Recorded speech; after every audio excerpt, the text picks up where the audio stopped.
Hey everyone, welcome back to another video. Today in this video, I'm going to be reviewing a 2004 Yamaha ttr125. Hopefully this video helps you decide if you want this dirt bike over any other 125. So I'm just going to be going over some of the specs and some things about the dirt bike. And also ignore the Cobra Kai stickers. This is my little bro's dirt bike, so I'm just going to be reviewing it for the purposes of this video. Okay, so the first thing I'm going to be covering in this video is the engine. This engine is on a 124cc 4-stroke engine, pumping out about 9.8 horsepower and can get you to 55 miles an hour. One thing that I did want to cover with the engine is some people might care about this more than others is the method of starting.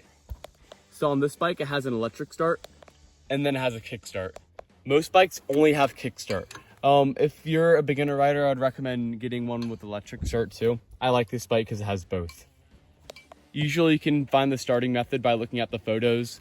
If you're looking at one online, you can just see a little wire from here, and then you can ask them too if it has an electric start.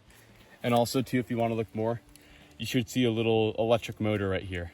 Now I'm going to talk about suspension. I'd rate the suspension a 7 out of 10. It's going to be really smooth on trails. It's not going to be smooth though if you're going 50 miles an hour over bumps. But besides that, it does what it's designed for. One more note that I wanted to mention about the engine is here's a dipstick. A lot of bigger bikes have windows that you look through right here that tells the oil level, but this has a dipstick.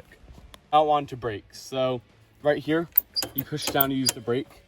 In the rear, it always is going to have drum brakes. And in the front, I've seen some with disc brakes, so it's either going to be a drum brake or a disc brake in the front. Okay, I'm going to cover 3 more things before I take it on a ride. So first thing are the handlebar controls. So we got our we got our clutch, we got our kill switch, we got our ignition right here. If you want to start it up, it's not going to turn it over. It just allows the spark plug to fire. You got your choke, and then you got your engine start button. If you have an electric start, you're not going to have this if you have a kick start. And then you got your throttle right here. Next, I'm going to talk about sound. This is a really quiet bike. It's not going to annoy your neighbors, so if you're worried about that, it's really quiet for a 125. Okay, so one more thing that I did want to mention is the fuel. So this has on, off, and reserve. So the reserve is actually very useful if you run out of gas on the trail. It's usually enough to get you back home.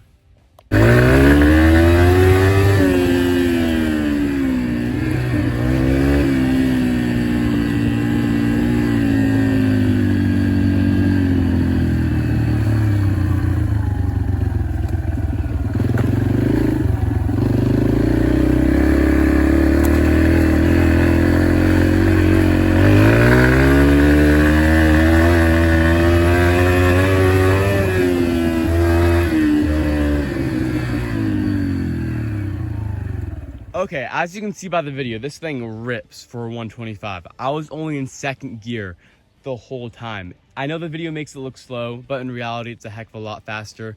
This thing eats up hills. It can get up a hill, it can get up any hill you can make up. So if you can make it up a hill, this thing will be able to take you up the hill.